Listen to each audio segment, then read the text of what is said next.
कि ये जो मेरा पॉलिटिकल जर्नी रहा है, मैंने अपने लिए कुछ मांगा नहीं।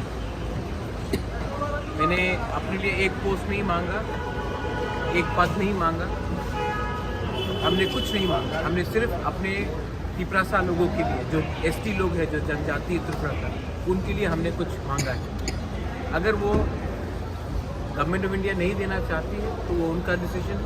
अगर वो देंगे तो हम वेलकम करेंगे, अगर नहीं देंगे तो हम ऑपोजिशन में हैं और हम जानते हैं कि ऑपोजिशन क्या कर सकता है त्रिपुरा में, तो हम ऑपोजिशन का काम करेंगे।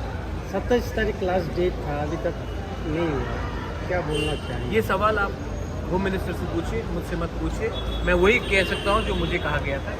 मैं अपने लाइन में हूँ, जो मुझे बोला गया था। अब अगर उनको कुछ करना है तो हम वेट करेंगे, लेकिन अगर नहीं करेंगे तो हम भी अपने एमएलए एमडीसी से बात करके आने वाले दिन में हमको क्या करना है उसके बारे में डिसाइड।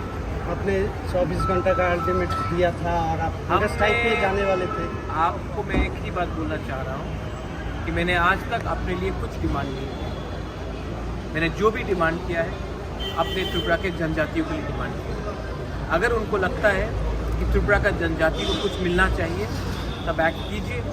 अगर उनको लगता है कि त्रिपुरा का जनजाति खुशी है तब हमारा व्यू अलग है। हम अपना जो हमें जो करना है वो हम करेंगे।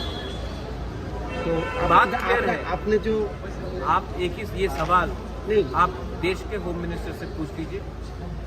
मुझे जो बोलना था मैंने बोल दिया। अब मैं अपने एमएलए एमडीसी से बात करूंगा।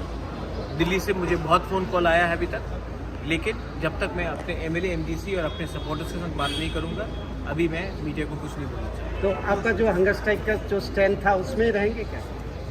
दिल्ली से बहुत फ़ोन कॉल आया है। अगर आपको भी मेरे संग हंगर स्ट्राइक में ज्वाइन करना है तो यू आर मोस्ट वेलकम।